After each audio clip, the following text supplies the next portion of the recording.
Welcome to Hannity on a busy news night. Glad you are with us tonight as President Trump continues his international trip abroad.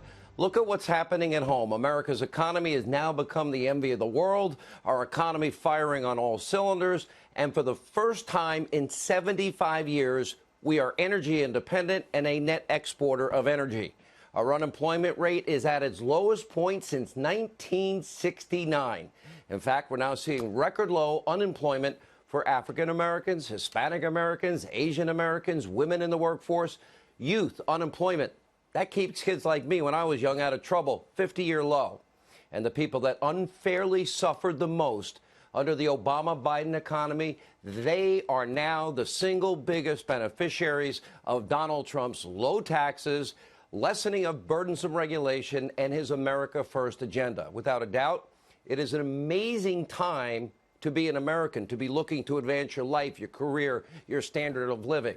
But that is not what you'll ever hear from the mainstream media mob. Instead, we get obsessively negative coverage of the president every second hour of every day. Conspiracy theories, insults, outright lies always lead the news cycle.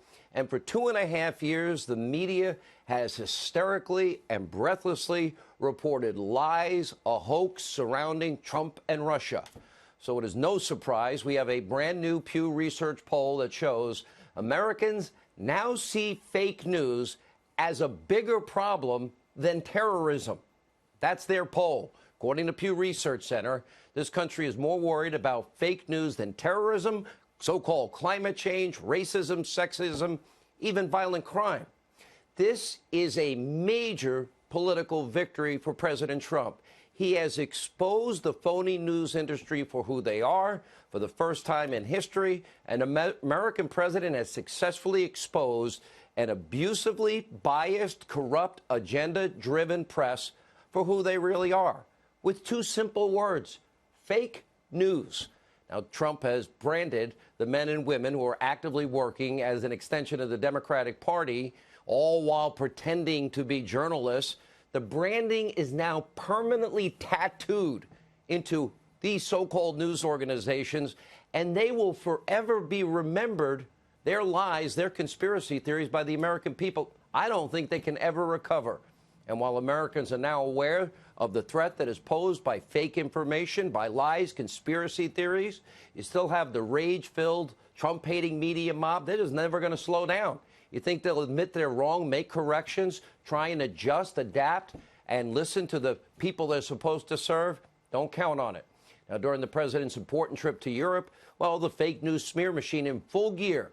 Get this. According to the Hill's media reporter Joe Concha, the president has received mostly glowing reviews from the British press. But here at home, a much different picture. As per usual, we have NBC's chief conspiracy theorist, Rachel Maddow, setting the tone for all of her colleagues. You know, hateful, baseless coverage of the president's trip. By the way, the ratings are now showing it. Take a look. So I hope you have enjoyed your trip to London, Mr. President. Boris didn't have time for you. All of London turned out unanimously to basically drop their drawers and moon you. Plus, on all prominent buildings in London, things designed to embarrass or upset you were prominently projected and displayed.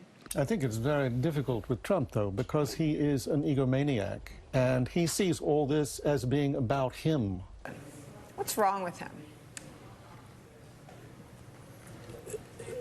Where to begin? I mean... No, but I'm serious. I mean, narcissistic personality disorder. But he clearly appears less capable of sustaining his own thoughts for longer than 4 to 6 seconds. I mean, it used to be he couldn't follow anyone else's conversation. Now he doesn't seem to be able to follow his own train of thought.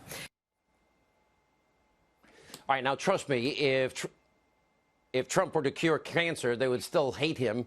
Now, thankfully, Americans see past the media's hateful lies. They see past it, their conspiracy theories, armchair psychology sessions. Even according to a CNN poll, a majority of Americans believe that Trump will win re-election. And tonight, more good news for the president and his re-election campaign. His potential challenger, the sleepy, creepy Uncle Joe Biden, is facing a major plagiarism scandal yet again.